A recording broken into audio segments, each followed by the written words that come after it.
feel my heart beating almost out of my chest. And there were these two sides to me. There was this one side that said that, Ashdin, you're going to die. People believe that they don't have the motivation or the self-discipline, they'll never start. You don't need motivation for the changes you want. You need to identify the intention and then what are the habits you need to get there. Because you have habitual thoughts. You wake up every morning and say, life sucks, life sucks, life sucks. 21 days, I think, is the biggest misconception people have. As a habit coach, we start dismantling belief systems as well. Most people get married and the biggest issues are finance issues. So when you have this free-floating anxiety, Correct. you start journaling. Everyone's love language is also a habit. It's also a habit. What are the top 5 habits that make a relationship successful? Always find something to be respectful with your partner. Ashdin Doctor is a leading habit coach, speaker, and podcast host dedicated to helping people build better lives through small, sustainable changes. As the creator of the Habit Coach podcast, he shares science-backed strategies on productivity, wellness, and mindfulness. Ashdin's expertise lies in simplifying complex behavioral concepts. So tell me, what drew you to become a habit coach? So the whole idea of habit coaching came to me when I went through my own personal life journey. So I used to be massively overweight. I used to be in a job which was very, very stressful. Used to probably sleep, I think, 4 hours a night. And at the age of 31, all of this came crashing down when I collapsed on the floor in a God knows what state. Because at that point of time, there was no word like burnout. People didn't know those things. Correct. Talking about 10 years plus ago. Didn't know if it was a panic attack, didn't know if it was a heart attack, didn't know what it was. Yeah. And you know how we normally end up finishing a work presentation, last minute panic. So Correct. that's what I was doing for the last 2 days. So hardly any sleep. And finally collapsed on the floor. Woke up and I could feel my heart beating almost out of my chest. And there were these two sides to me. There was this one side that said that, Ashdin, you're going to die. And there was this other side that said, wow, congratulations, Ashdin, you worked so hard that you're going to die. And for me, it was so interesting seeing these two parts because all of us have these two aspects within us, right? We want to push, and then there's other parts that's fearful of whatever it is that we're going to be doing. I realized at that point of time, life cannot continue this way. Something has to change. And I did what everyone does when this happens. We give ourselves a tremendous goal. So my goal was from nice and tubby to have a 6-pack abs. So I was like, chalo, we have to get 6 packs. So I said, let's start working towards it. So I downloaded and got like P90X3, insanity workouts, all these 1.5 hour, 1 hour workouts that you do at home. And at that point of time, I couldn't climb up a flight of stairs. So if Obviously, I climbed, because of the weight. because of the weight, Yeah. because of like no exercise, Correct. butter chicken jeera rice every day. And I would last maybe like 3-4 minutes in this workout. And I would say, screw it, I can't do this. Till I discovered something known as a Tabata workout, 4 minutes. Yeah. I was like, chalo, 4-minute workouts I can do. So I started doing this. I've done those. Aren't they the best? They are. Then I discovered something known as the 7-minute scientific workout, which is little strength building, but again 7 minutes, very doable. Correct. So I started this. Slowly, I saw my body changing. Became more muscular, became Fitter. Yeah. I could finally hang from a bar, and that gives you that momentum. Correct. Within a year, 6 packs had happened. Within a year. Within a year, because I realized that exercise is happening. Then I needed to focus on nutrition. So nutrition started working in. I tried every diet known to mankind, which I again failed at because diets are extremely hard to do. Yeah, they don't last. They don't last. How can you possibly continue it? You right? cannot. So I discovered intermittent fasting. Now this is again 10 years ago. So every time I told somebody I'm not eating for 16 hours, they said, Ashdin mar jayega. Right, you're going to die. Don't cross the road. I also did it 10 years ago. See. Yeah. Trendsetters. Yeah. And everyone thought I was mad. But like I said, if you do the right things, you will end up at the right place. Correct. Friends started seeing me after a year and a half and said, Ashton, how did you do this? So I patiently told them, and they would all listen to me for exactly 20 seconds and say, Baba, I can't do what you're doing. Yeah. Right? I don't have your motivation and I don't have your self-discipline. Yeah. So that's when I realized that if people believe that they don't have the motivation or the self-discipline, they'll never start. Correct. So the whole thing was, how do I take a war against this word called motivation? And I realized I don't have motivation, but I had the ability to create those habits. Yeah. And that's when I deep dived into this whole idea and world of habit coaching. So I started habit coaching. I thought I'd have like 5 clients, ended up with 25 clients. A month or two later, Atomic Habits launched the book, and it said exactly the same things that I was saying. So I said, chalo, even more momentum happened. Yeah, correct. End of that year, we started the Habit Coach podcast, which then by next year became the top podcast in the self-development place in India, top 10 in the world. And then slowly it just kept gathering momentum. Snowball effect. So the whole idea of habit coaching came from these things. You don't need motivation for the changes you want. You need to identify the intention and then what are the habits you need to get there. You know, it's interesting. There's another side to it I see. That there are people who have a habit of walking away from motivating themselves or getting into the right routine. Correct. So that also requires motivation. So they are motivated enough to say, oh my God, I'm not good enough to do this. I'm not strong enough to work out. I don't have the habit. Wake up early in the morning. They have created habits to stay in that state of obesity, laziness, whichever state it may be that they want to change. But actually they have created a habit to stay there. So people are in denial that I don't have a habit to wake up, but you're in the habit of not waking up. So the thing that is also a habit. So the thing is that if you give enough excuses often enough, the excuse becomes the habit. So what you're saying is that's that what I mean. they made excuses a new habit. Yeah, that's what I'm saying. So the demotivation is also a habit to demotivate themselves or live in denial. Correct. That I'm not capable. So in fact, as habits, what I do is I describe habits in 2 formats. The first one is actions, brushing teeth, etc. But the second are thought habits. In fact, what we're going to talk about today is thought habits. Right? Correct. Because you have habitual thoughts. You wake up every morning and say, life sucks, life sucks, life sucks. Yeah. After a while, life will suck. Right? That is how it is. Yeah. So we understand that our thoughts are also habits and how you can start changing our thoughts. In fact, with most of my clients, it's thought habits that need changing more than the action habits. They come for the action habits, but once you start changing the thought habits, the action habits start changing by Obviously, themselves. because thought creates action. So if I'm thinking like, oh, I think I should have a really heavy breakfast and have a light lunch, automatically the action will follow. Correct. But the thought has to be there. Yeah. So you're right. I mean, the thought changing makes all the difference. Hence, the whole emphasis on mental health, the whole emphasis on thought process, the whole emphasis on how you think will actually depict how you live. Correct. Habitual thoughts, habitual feeling.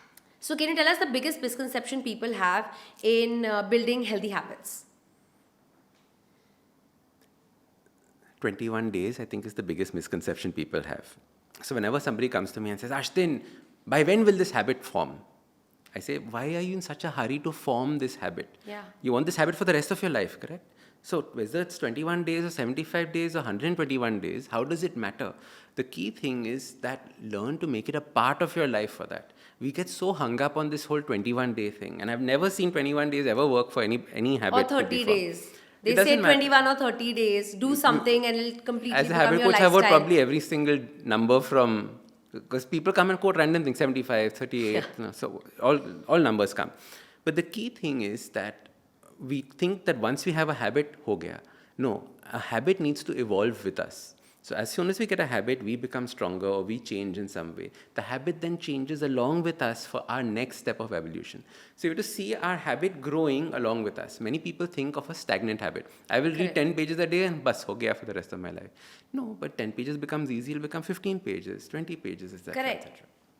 Yeah, like run for a kilometer every day, and eventually after, I don't know, 2 months, I'll probably have to move to 5 to satisfy the same need. Correct. That 1 km won't satisfy me. Because you've become stronger. You've evolved in this process. Correct. So what do you think, what should people look at when they're saying I need to form a habit? Not in terms of time period only, but in terms of thought process. So the key thing is that people try forming habits that they see on Instagram, that they see their friends doing.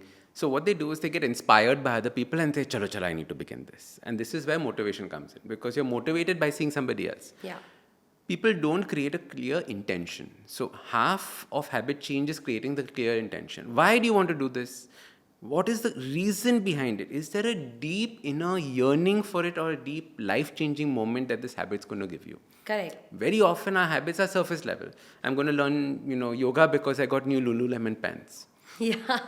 Correct. I got True. I'm sure a lot of girls have thought of that. 100%. Yeah. Right. I got this new fancy yoga mat. Somebody gifted it to me, so now I'm going to start yoga. Yeah. No, that's not how it works. You Or start, 25 people I know are doing Pilates, I must join it. I'm missing out. I'm missing out. Yeah. So FOMO and all these other things are what people use to try and change their habits, but that is actually not how it works. You need a real deep intention behind it. Yeah. And half the time, the aha moment comes when you identify what that intention is.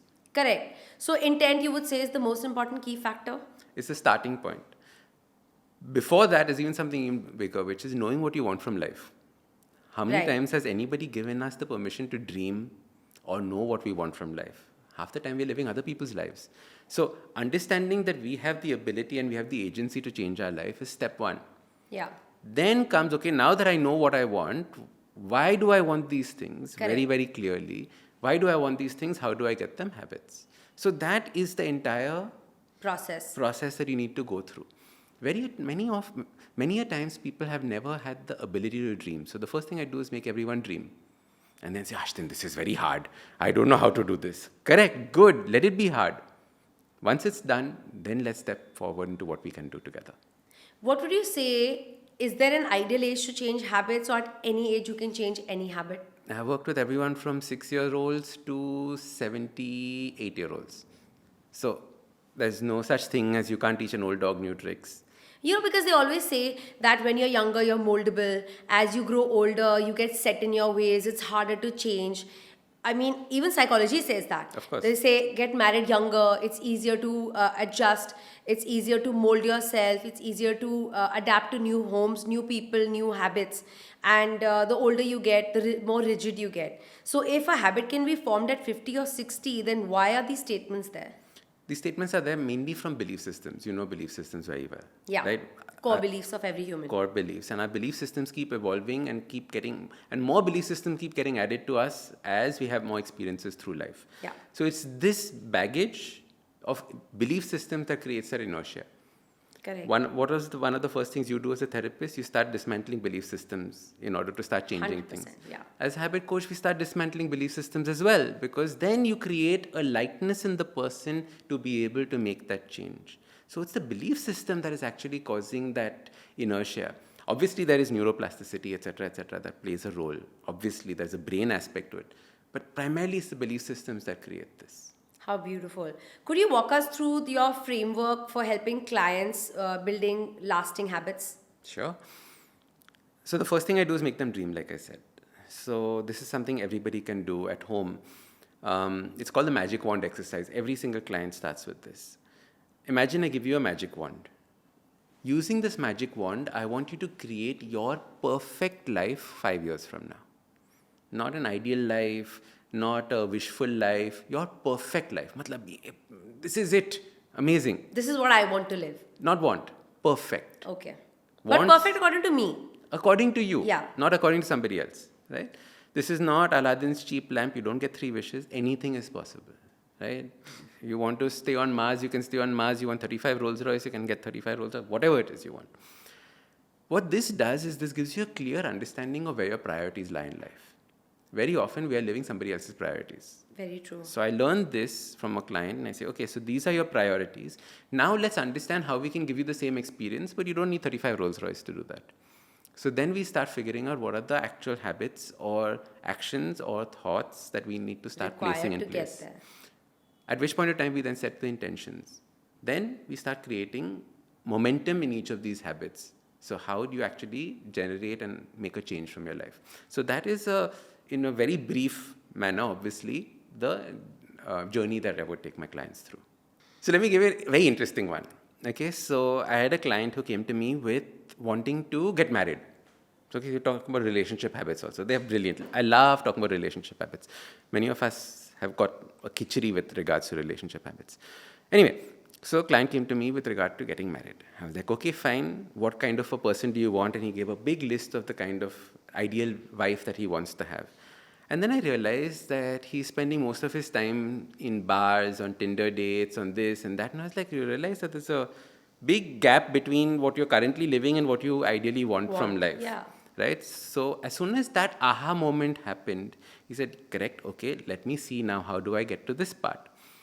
The beauty of doing an exercise like this is that you start then observing the kind of people you want to bring into your life. So we made habit changes with regards to his current lifestyle. So where would he go and find somebody like this, right? Yeah. So slowly we started moving away from clubs to other forms of spending time. Yeah. Within 2 months, he found somebody. Oh, wow. Within 3 months, he got married. Now, look at this beautiful journey. Like you said, give an example of something that happens quickly. We think of these things as taking a long time. No, they don't take a long time as long as you suddenly get that clear-cut clarity on what are the things that you want from life. Yeah. So he knew exactly what he wanted. We obviously fine-tuned it because when the first time somebody comes with a cut like this, they have not answered half the questions. Correct. So that's where the part of coaching comes in. And then he worked on it. Third, marriage. If I'm going for another marriage of another client, I don't know, all my clients are getting married. Another marriage of another client followed the same process 2 months from now.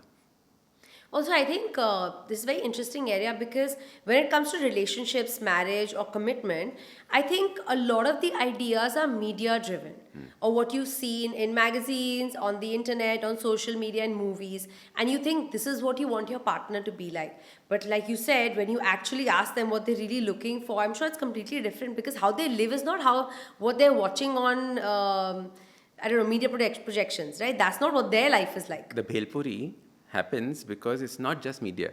It is your parents. It's the parental influence that gives you the base of what you think relationships are supposed to be. Yeah. What a healthy relationship is supposed to be. And most parental relationships are not necessarily healthy. Correct. So now we don't have a great starting point. Then on top of that, we watch Saas Bhi Kabhi Bahu Thi serials. So then we believe that drama is a normal part of life. It's supposed to happen. It's supposed to happen. Then we watch Friends and we realize, this is a different kind of drama that's supposed to take place. So now we have no clue on what kind of relationships we're supposed to have. Yeah. What is the role of the masculine? What is the role of the feminine in a relationship? Has anyone ever had that discussion with us? No. So then we completely come in with this, like I said, bhelpuri khichdi, and then we try and figure our way out with our mistakes. So instead, we need to realize what is this role of these two people coming in. And many a times, people are more excited about the wedding than the marriage. Right? You're absolutely right. I think, especially in the last 3 or 4 years, I have seen the focus is only the wedding. Not the fact that you're going to spend the rest of your life with that person. Are you sure about that? Have you considered the factors that you're going to have a family with this person? You're going to live the rest of the life with that person. You're going to build a family. You're going to have a career. When this person is there, let's say for a woman, you're going to take maternity leave. How is he going to help with the children? You have to think about so many factors because it's the rest of your life.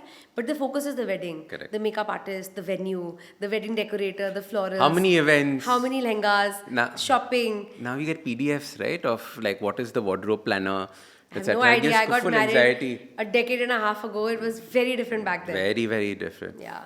So a friend of mine who also runs a very good podcast, and he was talking to me, and he was like, Ashdin, what do you think about marriage? So I spent a good 1 hour telling him how marriage is the worst thing that you can possibly do. It doesn't make sense in our current lifestyle and all that. I went like full hog on it. Then a friend of mine said, like, poor thingy. Like already he was scared, now you scared him even more. Yeah. So then I said, all right, listen, if you want to get married, there are these 5 things that you need to do before you get married. So at least understand this from your partner. Correct. Okay, so the first thing is, do you and her share the same values? You, her, you, him, whichever combination. Do you all share the same values? So that is an important conversation to have. That is one of the most important conversations to have. Clearly. Yes. The second one is, do you all want kids and how many? Right? One wants a football team, one doesn't want. You'll have a starting point issue right there. There I feel it may change and evolve. Of course, but at the starting point, yeah, correct. You want to at least be have on the a basic conversation. Some people don't have conversation, then suddenly get married and then realize, this person doesn't want kids, I want kids, I don't. Yeah. So this is a very important one. The third one is about money. Most people get married and the biggest issues are finance issues. They don't talk about it. And our society doesn't allow us to talk about it. Yeah. Girls are not supposed to ask their fiancés, what about money? How are we going to handle it? How are we going to divide finances? Or how are we going to handle our finances? What is your contribution going to be? What is mine? It's still a taboo to talk about it. I don't know why. It's the most important aspect in our life. It runs our lives. It's lifeblood, no? Yeah, how we live. It is actually lifeblood. But it's not okay to talk about it. It's not okay to bring it up even. So one is financial planning, which is what you were speaking. But there's financial money values. right? One person believes money grows on trees, one person believes money doesn't grow on trees, and you have a systemic issue there. Correct, Right? correct. I will fly business, you will fly economy, I'll fly first, you will fly private. Matlab, khalas, right there and then. Na? Yeah, the So, ideology is completely around different money. about money. Yeah. Right? So you need to get your money habits in place Yeah. there. Then how do we fight?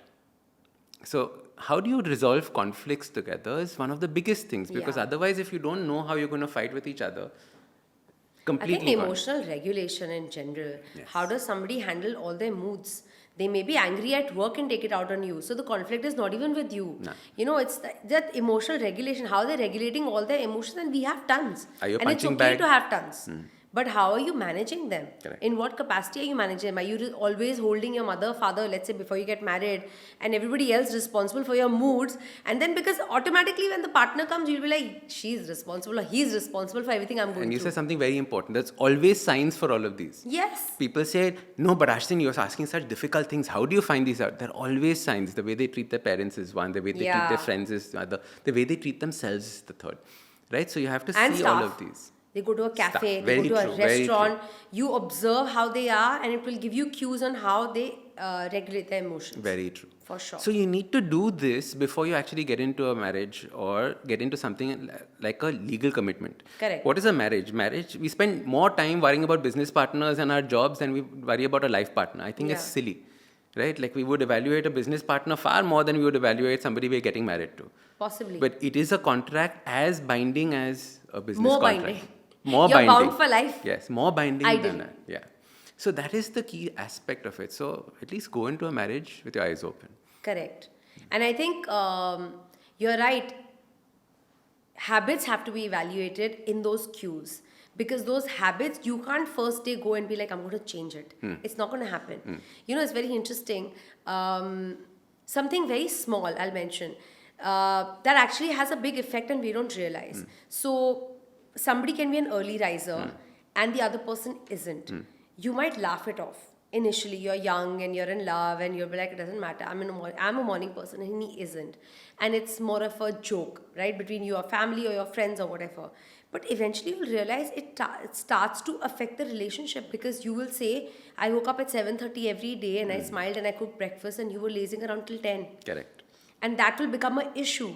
So I'm just saying, we ignore the small things, thinking those habits don't matter, but every habit matters. It all It builds up. ultimately becomes who you are Correct. and how you function. Yes. So interesting that we have you here to tell us, how do you differentiate between habits that serve our mental health versus that might be masking our deeper issues? There are habits that serve our mental health. Okay, let's say I read, a habit of reading. I listen to podcasts. That is serving my mental health issues.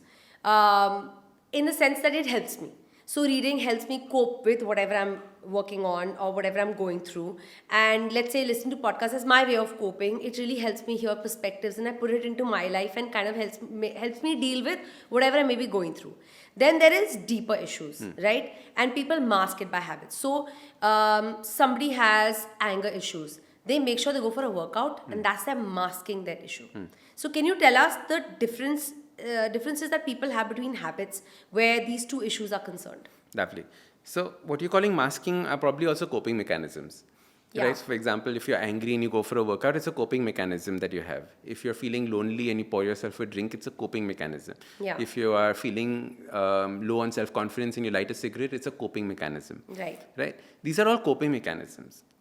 The way that we look at habits are not either in this context as good habits or bad habits. I'm just covering this up because we're talking about drinking, smoking, etc.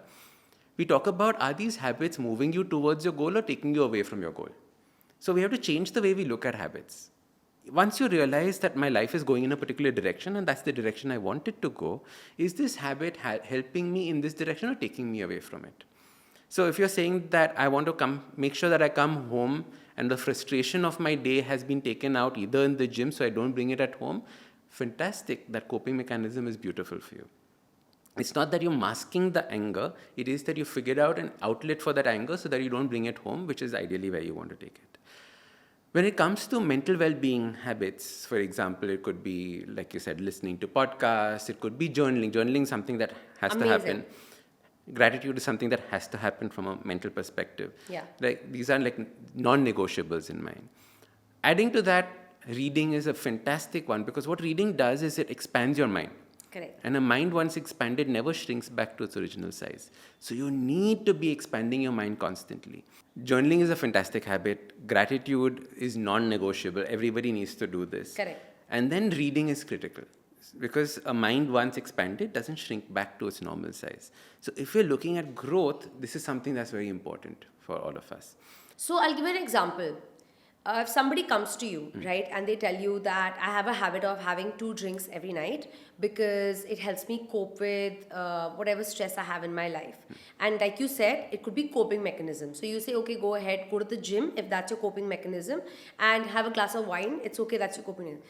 But what if that deep issue becomes deeper and deeper? So you're suppressing that emotion, right? You're forming that habit to suppress an emotion. Are you able to differentiate between that? And do you stop your clients from saying, I'm sorry, this is a coping mechanism, but in the end, it will lead to depression. It will lead to you with great suppressed emotions, which will again come out later as a disease in some form, mental or physical.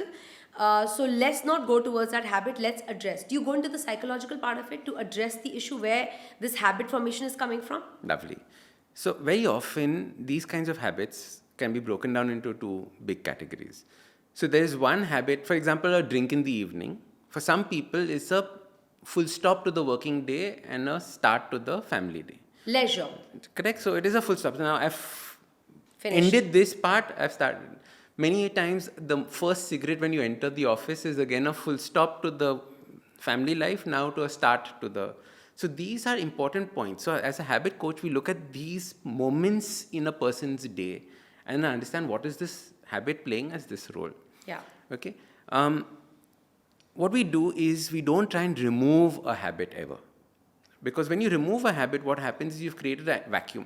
Yeah. Something else will come and sit there that was unintentional. So as a habit coach, we don't remove habits, we add more habits into the person's life.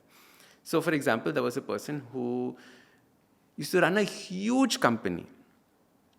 But every time he came home, he would smoke weed before continuing. So he said that, listen, this is a habit I want to stop. So I said, fantastic. We won't touch this habit. He said, why? I was like, no, we won't touch this habit. Instead, what we'll do is we'll figure out something you do before that.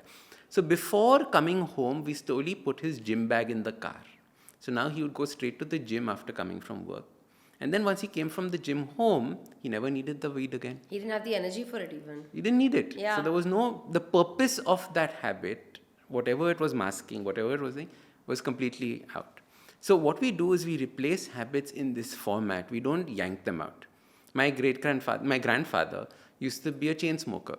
One fine day he said, I'm quitting. And he was a very staunch man, quitting. So all the cartons of cigarettes that were at our home disappeared. And instead they were replaced by cartons of medicines. He became a pill popper. Oh. Because he did not fill that void with something else. Correct. So this is when, for example, you have a placeholder. Sometimes you have a habit that is, an addiction, right, that exists. An addiction, the way that I like to define addictions, obviously they'll be different from the way psychologists define addictions. One is, are they affecting you and your social and family life? If it's something that's affecting you and your social family life, it'll fall into the addiction category. The second is that you want to stop. You're getting zero pleasure from this. In fact, you're getting negative pleasure from this, but you can't stop. Right. Right? So one mango, the example I give in my first book, Change Your Habits, Change Your Life, is this. I give you one mango, full joy. Give you second mango, full joy. Give you 400th mango, you can't eat it. Correct. But you can't stop it. And you eat it and you feel worse and sick and sick and sick, right? That is basically what an addiction is. You cannot stop something even though it's giving you negative pleasure. So what we do with that is we identify what could the possible reasons behind this be. Sometimes they're psychological. Yeah. Sometimes they're not. Sometimes they're behavioral. Correct. Right? Yeah. And then we try and solve those. We never try and remove the habit out completely. It's like amputating an arm. You amputate an arm from somebody, they still have phantom limb syndrome. Right? So you don't necessarily do that. You try and solve for the problem that's around it. So tell us, let's go into the negative side of emotions. How do anxiety and depression impact habit formation? So they're completely different things. Okay, the way that I look at it, when you're depressed, there is a sense of hopelessness that exists around you, right? And if and you know how I started this conversation, I said that you need to have a plan for the future, what you want from life. Correct. When there's no hope, there is no plan for life. But there are many people who don't know they have anxiety and depression, and they still insisted on forming new habits. No, What so do you obviously it do? doesn't work, na. See, if you can't get out, see, depression, a large part of depression, I can't get out of bed, I can't brush my teeth, I don't want to do anything. Now, if you don't want to do anything, there's no way that I can force you into it. Yeah. Right? So, there comes a double, there's a tightrope that you have to walk.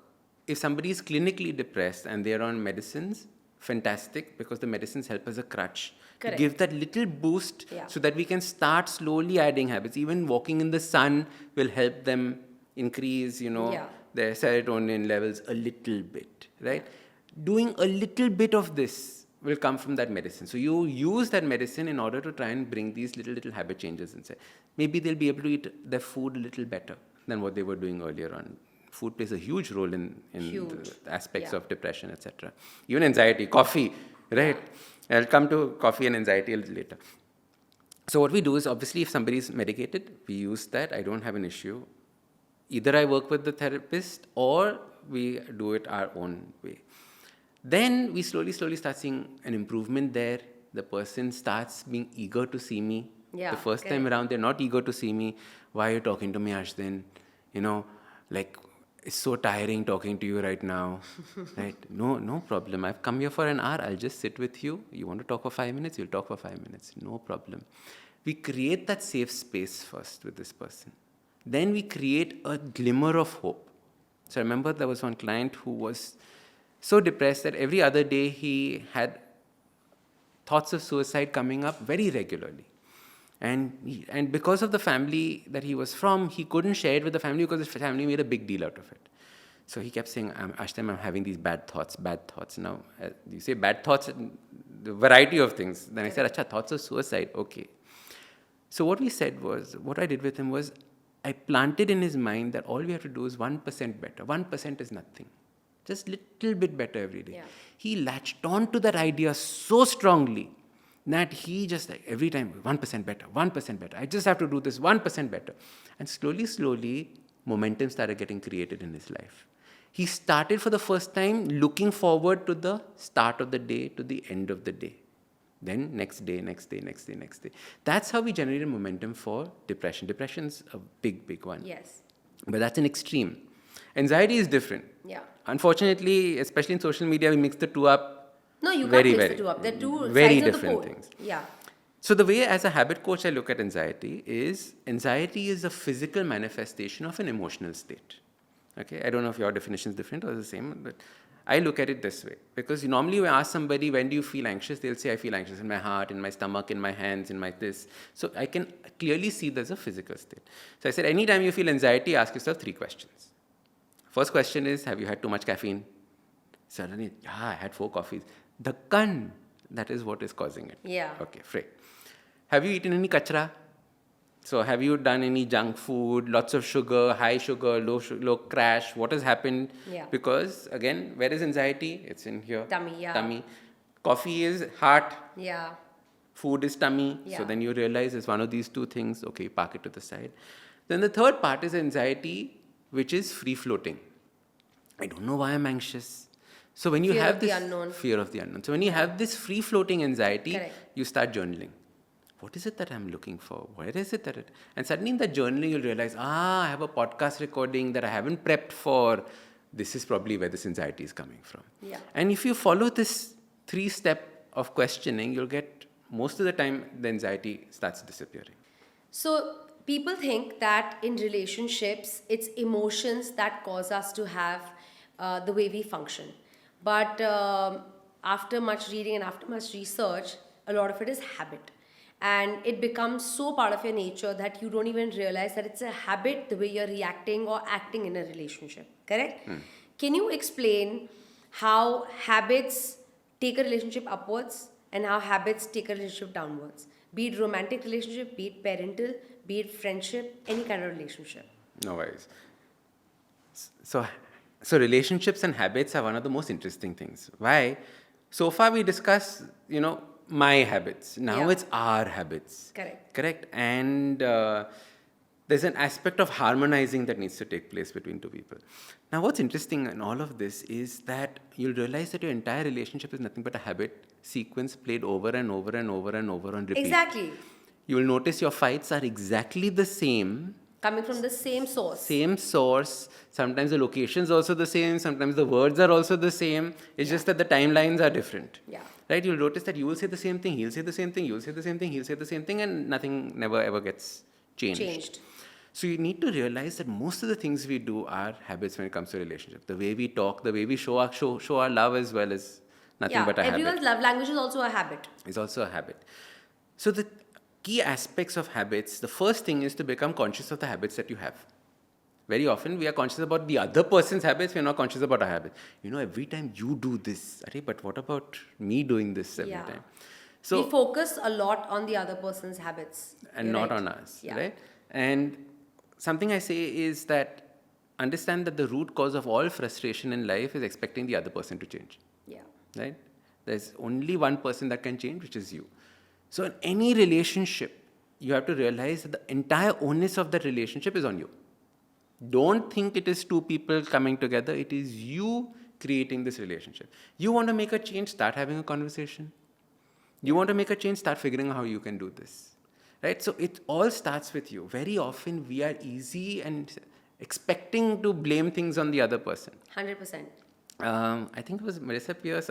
On one of the podcasts that she was on, she said something very interesting. She said that, not with me, somebody else. She was saying that that like 45% of marriages end in divorce. Some statistic she gave. So, how many percentage of second marriages end in divorce? 75%. How many third marriage ends in divorce? Because you are not changing as a person. So you she are said, the same person you're who the is same person. with the same toxicity, let's say, and you're dealing with the first person with 50% of the toxicity. By the second time, it's elevated. Because Plus, belief systems have increased. Yeah, and you will think, see, the problem was the other person, not me. You're right.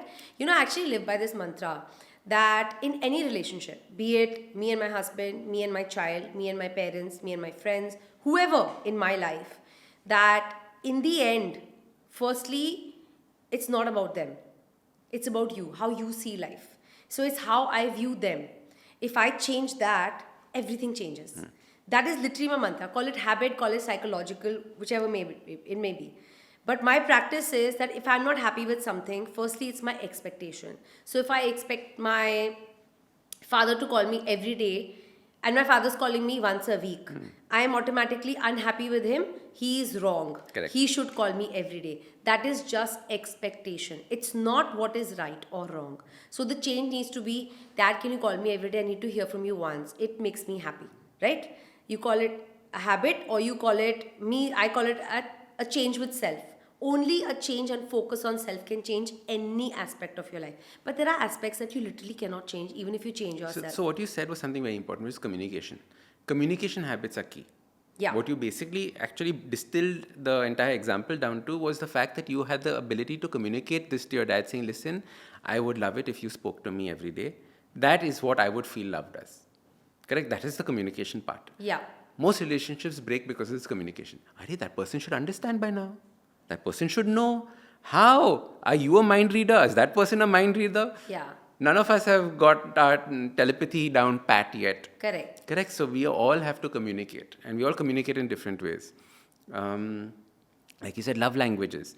Yeah. And you said something very important. We only think of relationships in terms of people that we are romantically in relationships with, or in marriage, or in other ways. But friends are relationships. Absolutely. Business partners are relationships. All of this are Everything actually the is a same thing. relationship. Today, me contacting you and how I communicated to you ultimately made you decide to come. You didn't know me, right? It was that communication and me trying to build a relationship with you. Correct. That communication is key. I could have approached it, let's say, completely different. You would have said, I'm not really interested. I'll let you know when I get time, or when I'm able to free some time up or some space up in my schedule to schedule this. But in the end, we all are either, how do I put it? We are either convinced or not convinced based on the communication and our habits. Are you open? Do you have a habit of listening? Do you have a habit of shutting down? How do you deal with this? Actually, that's very interesting. Tell me, what about people who have a habit of shutting down? How do you deal with them? So somebody has a habit of shutting down. First, is this person adding value to your life? Let's say they are. If they're adding value to your life and they're shutting down, you need to understand which aspect of their life are they fully excited in. It's a love language issue. What is your love language? Acts of service? Acts of service. Correct? So it's very clearly acts of service. So you could clearly understand that when you meet somebody, what is this person vibing at? Now, how do I communicate at that person's level? Right? If I came and gave you a high five, it probably would not matter to you as much. If I complimented you on your jacket, it wouldn't matter to you that much. Yeah. That is what you mean by shutting down. Lovely jacket, okay. Right? But if I did something for you, you'd be like, oh, this Ashdin, Correct? Yeah. So you have to find where this other person is at and then be flexible enough to understand that. And what about people who don't have a habit of expressing at all? Everyone expresses. We don't have a habit of observing. The key aspect is us. If we expect somebody else to change, not going to happen. We don't have the ability to understand what's going on in this conversation. It's not that this person will never be happy in any friend or anything. No, this person at some point of time will open up to something. We have to figure out what that is. It's like sitting with somebody who hates baseball and playing and watching baseball with them, suddenly realizing that they enjoy watching Gilli Danda on cricket or on TV. Yeah. Right? Then you said, okay, fine, let's watch this together. That's the key aspect. It's us being open. Very often we want to peg people into the categories that we create for them. This happens with children as well, right? I want my child to be like me. Yeah. We are pegging this child into you. You would have no ownership of your child. Please understand. Yes. Your child is an individual by himself, herself. You have no ownership over your child. We are constantly trying to say, my child has to do this, my child has to do this. Your child's on their own journey. They've been born for a very specific reason and they're on their own journey. Everybody has their own destiny. You cannot control anyone's journey or destiny. In fact, I had this conversation with another guest where I feel like your only purpose is to make sure that they are equipped enough to survive in the world. Yes. How they survive, what they do with it is their journey. Survival and experiences is what you have to give them. That's Absolutely. All. The more experience they give them, the more wider their abilities. I was telling you, right? The mind once expanded never comes back. Correct. So our job is to give them as many experiences as possible. When we say, oh, this person is privileged, what we're actually saying is this person has the ability to have more experiences than I do. So we have to realize that experience is the key part of whatever it is that we give to our children or to ourselves. I've never thought of that. Privilege is something we are looking at as number of experiences we can have. Very interesting. Because... we often have privilege as a negative word. Oh, you're very privileged. It is mostly looked at negative. Correct. But it's actually that you have more ability to have experiences than I do. That is what it is. Amazing. What are the top 5 habits that make a relationship successful? One should look at these 5 habits. Respect is the first one. So... my old 97-year-old aunt and uncle came to me and said, Ashdin, respect is the most important thing in a marriage. And half the time is the respect that gets destroyed. Yeah. Right? One little look of contempt. Everybody can understand it. That is where most relationships start getting destroyed. Always find something to be respectful with your partner. Never lose that. That is one. Second is have moments of communication. Most relationships, most marriages turn down into to-do lists and to-do list partners. Now, did you get married to do to-do lists? No, right? You got married to create hopes and dreams. Now, are you all aligned with your hopes and dreams? And experience a life of love and companionship. I mean, that's the whole point. You can even have this journey alone with a to-do list. If your list was to visit 10 countries in the next 10 years, you can even do that alone. You don't necessarily need... I know, I'm saying people have that as a to-do list. I'm saying that you can do alone. You don't need a partner for it. No, most to-do lists are laundry. Correct? Most to-do lists are, did you repair the stove? Those are to-do lists. Yeah. Right? Go on 10 holidays together, I would say as a goal. Goal, yeah. Most of the time, love is not necessarily a part of this. Right? Romance, love came into marriages much, much later in life. It was actually a partnership that you were creating. Yeah. So let's first focus on the partnership. The love is the Nutella on top. Okay, so let's focus on the partnership. So the key aspect of what we're talking about is that love is an overlay, but the partnership is the key part. But you're partnering for something, so have that clear. What is the goal? What is your goal? What is my goal? How we can create these two goals together is ideally what we are coming together for. So first one is respect. Second one is don't make life about to-do lists. Have moments of intimacy. A beautiful habit is don't have date nights. Have date lunches. Have date breakfasts. Because by date night, you'll have already had 3 fights. If not, somebody else has already pissed you off. Or Too you're many exhausted things, from the day. and you're exhausted. Yeah. Right? You have date night. You go out. You have a big meal. You come home. What level of intimacy are you going to have? Nothing. Very less. Correct? You're not going to open your pants, sit like this. Right? And you're like, oh, kitna kha liya, kitna kha liya. Right? So you realize that date night, not necessarily a good idea. Date breakfast, fantastic. Date lunch, even better. Yeah. Right? So you realize that you can do these things. Small little tweaks make a big difference. Fourth one is just like in work, have relationship reviews. So what did I do last week that you enjoyed? What did I do last week that you would want me to do differently? Right? What do you want me to do more of? What do you want me to do less of? This review, if I ask my husband, he would say, are you bored? You have nothing else to do? You want to review our relationship? I don't think people will be open to this. Most people aren't. Yeah. Till they try it. So in fact, when I work with my clients, this is the hardest habit for me to make them do from a relationship point of view. Firstly, they have to do it and initiate it with their partner who's again going to say exactly this. Yeah. Till they do it once. Because what is the rules of this relationship review? You cannot justify yourself. So nobody's asking you for justification. You're Correct. just noting down and saying, you did this to me last week, or the way you spoke to me at that party, I did not appreciate that. I'm not justifying why I did it. Now, that will seep into my head and I say, okay, maybe I need to do this differently next time round. You've taken that relationship just a little bit forward, right? You will have a laundry list of things that your husband does to you that annoy you. You can't communicate that because you only communicate that when you all are fighting. Yeah. You'll never communicate that when you all are peaceful. Correct. So we have to learn how to communicate that when in a state of calm, in a state of joy. I've actually learned that. Right? But yeah, it takes experience. It takes experience to do that. Yeah. Make a hot chocolate, sit together and have this conversation. Absolutely. Right? Don't have it in the midst of a fight. Remember, you did that to me. No, you did that to me. Khalas. Yeah. So you have to have these rules in place on how you actually form these relationships and work with them. And please have fun in this relationship. Life is too serious. It is. Right? So you have to have moments of masti. You have to have moments of joy. It doesn't necessarily need, when I go on a holiday, I'll have that. It has to happen every day. Yeah, I think, with the kind of world we're living in or we're moving forward to, it's all become, when I get there, that's when it'll happen. If you go back 2 generations, our grandparents were happy eating that one custard that the dadi made on a Saturday for the husband. Wow, today she made my favorite custard. It was the best part of the day. But today, you call from that cafe, I don't even like that cafe. Can you call from the other one? You're complaining. That person went and ordered a dessert for you, your partner, boyfriend, girlfriend, whoever.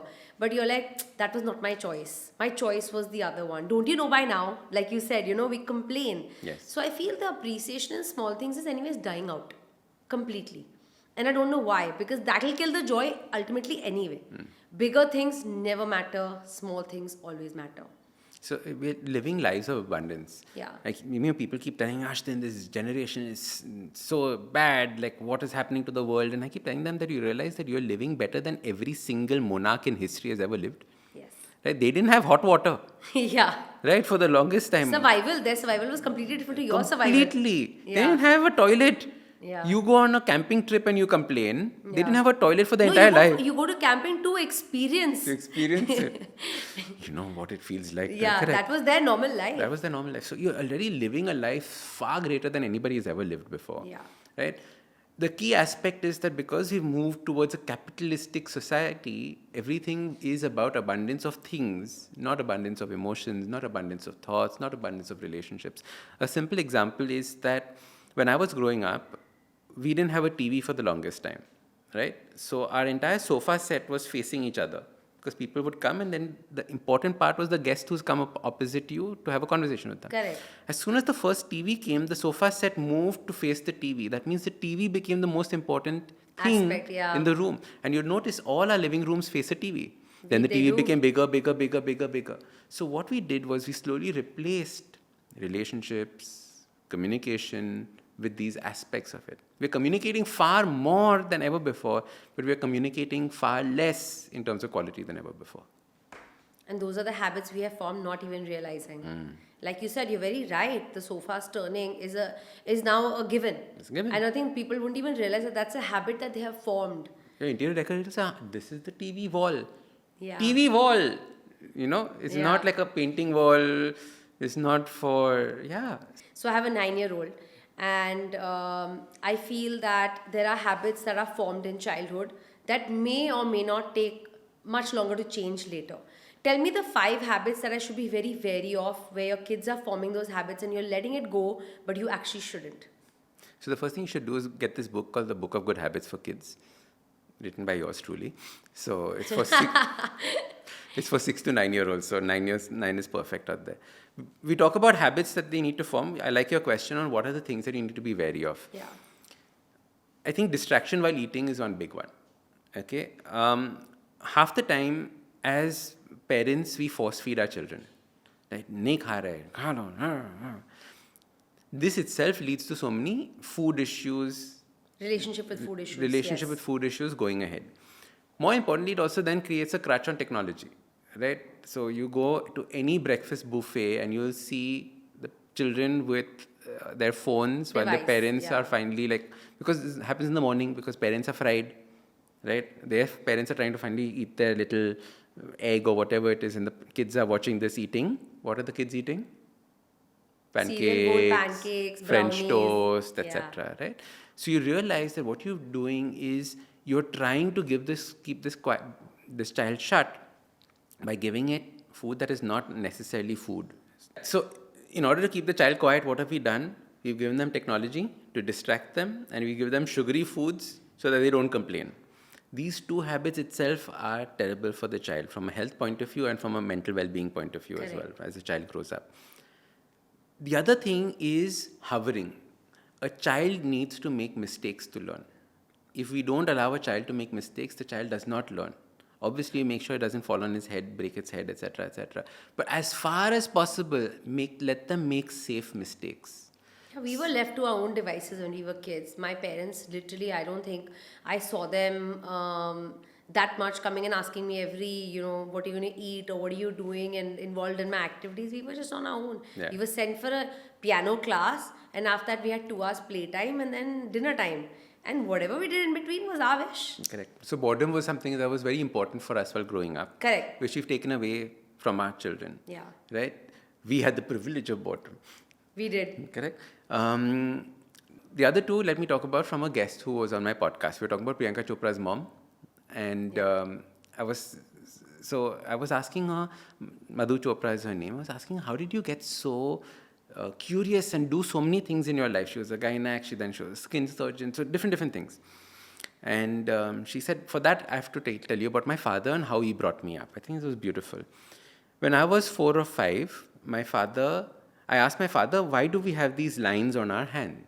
And my father said that, Acha, you're curious about this? Next day, there was a palm reader in my house who taught me for the entire summer vacation, Jyotish, palm reading. And so I was doing this at the age of 5 or 6. Then when I was 8 years old, I decided to drive my dad's car. So I drove the car and I crashed it. Drove. So the father comes home and says, Acha, you're interested in learning about cars? Next summer holidays, I was in a garage working on fixing cars for the rest of that time. So nothing was punished. The curiosity was rewarded. It was encouraged, but it was encouraged in a direction. Correct. I think that was so beautiful. And then I was like, no wonder your children have been raised in this fashion to be able to go out and explore and do things that otherwise most people would not. Correct. So what we learned from her father is this aspect. Reward the curiosity. Normally when our children come and say, why, what do we say? Shut up. You don't know this. It's for adults. No. Explain it to them because the child is a sponge. They're picking up everything right now. So reward that curiosity. I think that would be one of the big habits that we can follow. What's your take on habit stacking? Brilliant. Habit stacking, but done sensibly. What is habit stacking? Let's explain to people. So habit stacking is using the same time to do multiple habits one on top of each other. So At one point of time, while brushing my teeth, I used to stand on an acupuncture mat. So it has these little pokey things in it. So brushing my teeth, standing on acupuncture mat while reading my affirmations. So three habits happening at one point of time. Now one of my habit stacking is I wear this red light therapy device on my head while making my morning coffee. While that is going on, then I finish my gratitude practice before I start my meditation practice. So what you've done is you've done multiple habits at one time. Normally people say, Ashdin, you talk, like I told you, right? In the podcast, we've done 1,500 episodes, out of which probably 1,000 episodes would be me giving a habit to somebody to start from tomorrow. And they say, Ashdin, how do we do all these habits at the same time? Correct. So habit stacking is one of these things. Going for a walk in the sun while listening to an audio book, habit stack. You get vitamin D, you get walk, and you get the podcast or the audiobook as well. And make sure you empty stomach. That's another good habit. And empty stomach, so you start using the glycogen from your muscles. Correct. So in this way, you've habit stacked many things together. Amazing. And how do you help clients break from habits that are harming their mental health without creating additional stress? So the key aspect is to realize, very often the acceptance that this is harming them is the first level of stress that they get. Correct. So it is a jolt for many people because they have spent their entire life brushing it under the carpet, ignoring it, Yes. till you make them face it.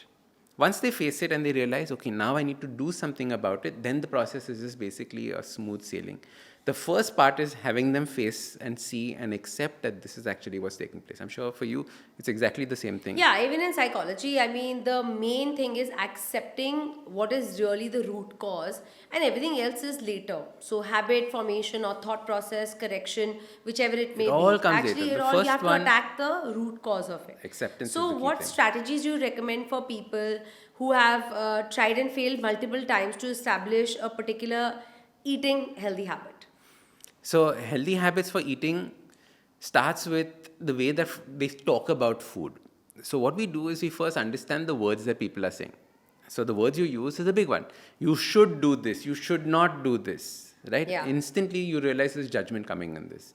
And with should, the word guilt comes in by default. Yeah. So understanding that the words that they use and we start changing them. So the relationship with food, a simple one, right? Like a cheat meal versus a treat meal. It's a change of vocabulary Just which the actually words. changes the habit and the way that you approach it. Acha, you don't have a cheat meal. Acha, you have a cheat husband also. No, I don't cheat on my husband. How are you cheating on this? Acha, you have a treat. Fantastic. So you have these different ways of doing. Don't have a treat husband either. Yeah. But you have these different ways of approaching it in terms of the vocabulary that you use. So that is the first aspect of making a change with food.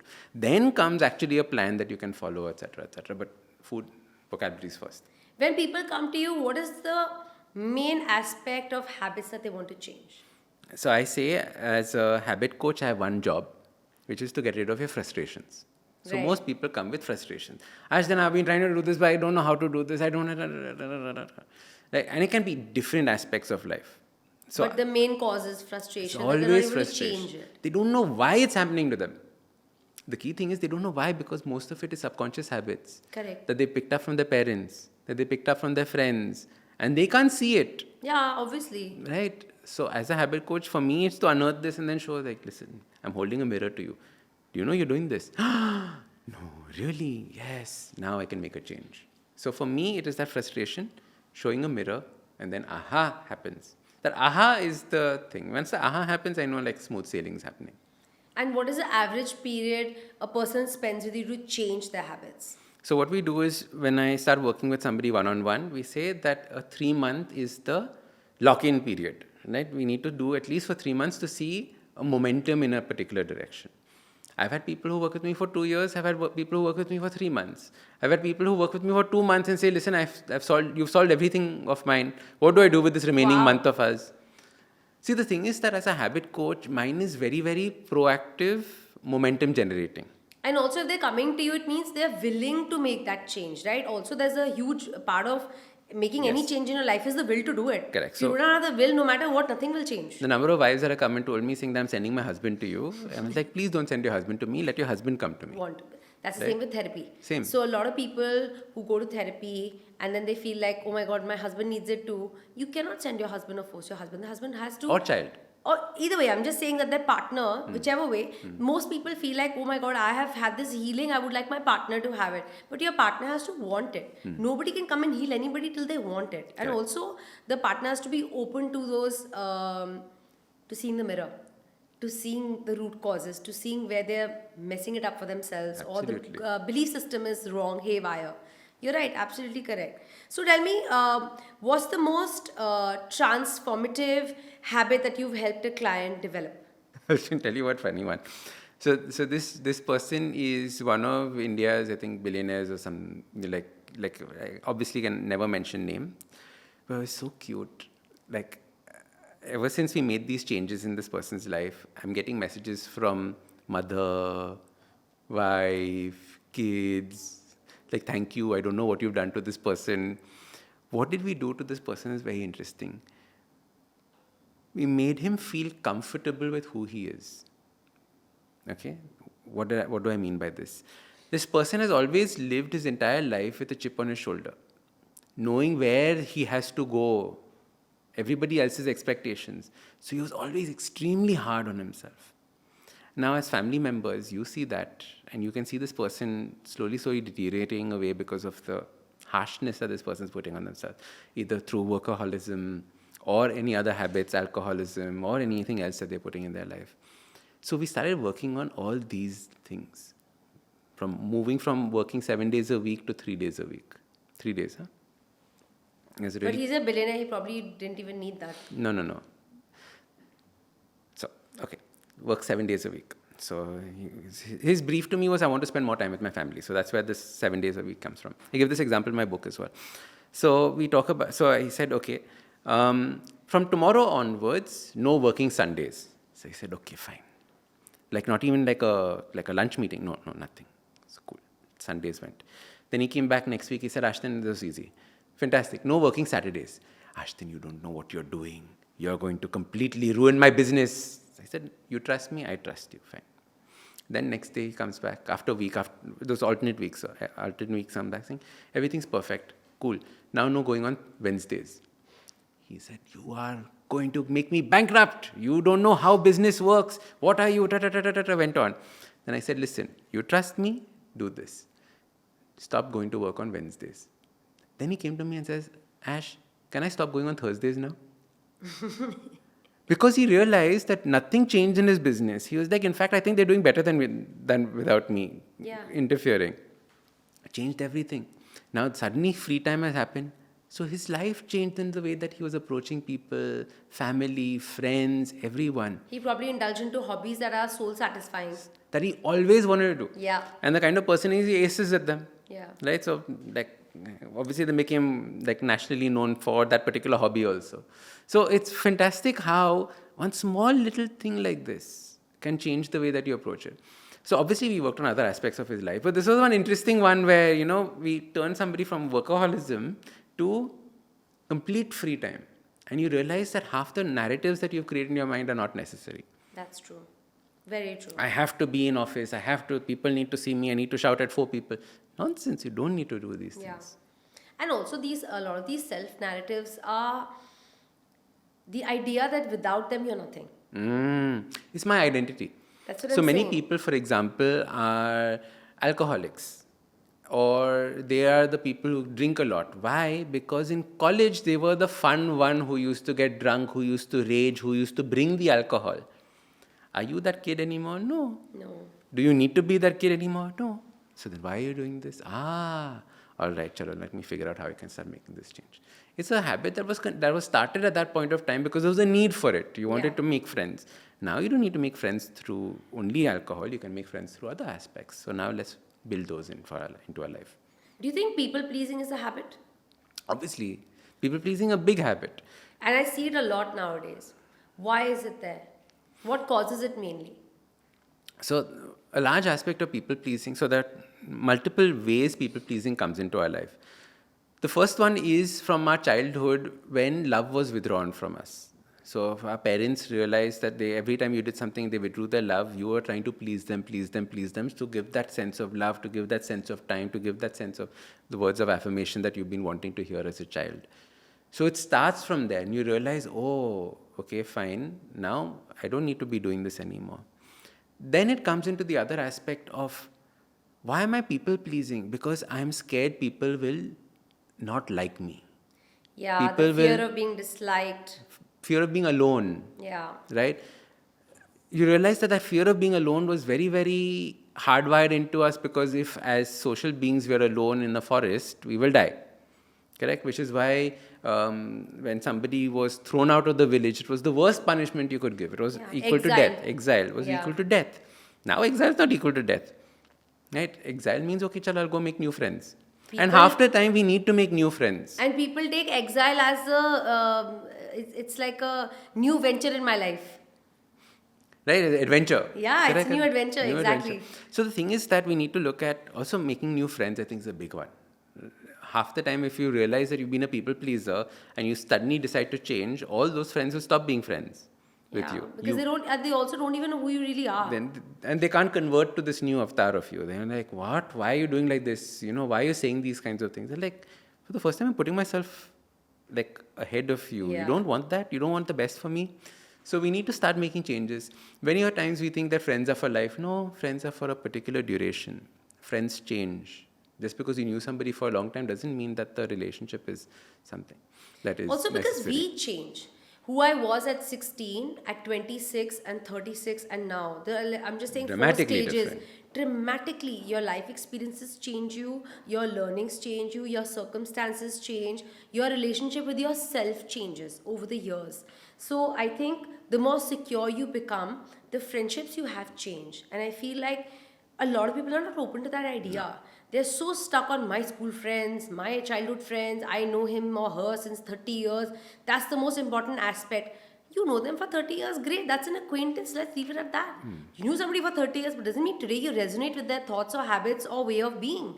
But I feel like people are not able to identify the difference between the two. You know what screwed up friendships? So, one very interesting thing that has shaped the way that we think of friendships is Facebook. Because Or Instagram. No, it's different. Because on Facebook, you make a friend. On Instagram, you make a follower. So one is the ego feeding of follower as a word. But the other thing is, no, but we are friends on Facebook. That means we are friends in real life. Now, I can't be friends with 2,565 people or 7,432 people. Correct? Our friend circles are this much. But we don't have an acquaintance button. We are all friends. We're all friends. So the point is that we have different formats of relationships. There are acquaintances, there are people that we just know, there are colleagues. Not all colleagues are friends. Yeah, exactly. So we need to realize these and separate people. If you want, make a list of all the people you know and add a label to them on the side so you know where they stand. Nature of relationship. Nature of relationship. And there's one very important label that we need to put against some people. It's called EV, which are energy vampires. Yeah. Many people in our life are energy vampires. They'll come, they'll suck your energy, they'll go, and you'll wonder, why am I feeling like this? So you need to label them and stop meeting them. You won't believe, it's so interesting you said that. 2 days ago, my husband and I were talking about exactly this. He has somebody in his life currently who he feels, and I said this to him, I said that person's an energy vampire. Every time I see you dealing with this particular person, I feel like your energy changes and you're so drained. And he said, absolutely, I don't know how to get rid. So tell us a habit. One, to identify somebody's an energy vampire, and how do you quietly move away from them without letting them know that they don't have the power over you? So the first thing is that how do you feel after you meet everyone is a question you should ask yourself. Do you feel energized after an interaction? Do you feel drained after an interaction? Do you feel hopeful after an interaction? Do you feel doomsday after an interaction? You'll immediately from that be able to find out people. So you'll also see if people are helping you grow or not. That's one. How do you deal with energy vampires? There are two ways. One is a direct way, one is a not so direct way. Direct way is saying that, listen, like right now priorities are different. We won't be able to spend so much time together. I hope you understand that. How can you say that to me? Don't you know where we come from, etc., etc., etc., etc.? Send a thumbs up. Right? So then you end that conversation. The second way is whenever they send a message, don't reply immediately. Allow it to marinate. Then let them message again, allow it to marinate. Slowly, they will get the hint saying that this person is not replying to me. You can reply once in a while. You don't want to necessarily cut off a relationship, because Yeah. if you want to cut off a relationship, it's much easier. Don't want to cut off a relationship, you're going to meet this person, reply slowly. Right? So, for example, my WhatsApp status says that might not reply, send telepathy. I'm not going to reply to you. The number of messages, like now, once I check my message, I'll have at least 135 messages on my phone. And why do should you do put yourself through that obligation to reply to each one all the time? Correct. Because Correct. it's somebody else asking me for something, right? It's not me going out and asking for something else. So it's always a give. So we need to balance that give and receive equation. Most of the time, people are asking for things from us. We need to balance that out. Okay, so we'll do a lightning round. Let's do this to end this conversation in a little fun way. Dang. Tell me the most overrated habit. Overrated, 4 a.m. club. I think 4 a.m. is too much. 5:30 is good. Tell me the most underrated habit. Gratitude. Everybody says gratitude, nobody does gratitude. This is the key thing that we have to start off with. One habit everyone should try. Morning walk without eating anything. Empty stomach. Empty stomach. Favorite book on habit formation. One Habit a Day by Ashdin Doctor. Best time of the day to build new habits. Morning. So the way you start your mornings, the way that you continue the rest of your day. Thank you so much, Ashdin. It's been an absolute honor having you, and what a fun conversation. My pleasure. I hope everyone gets the right message and the right learnings like I did. Thank you so much. Thank you. Pleasure. Thank you.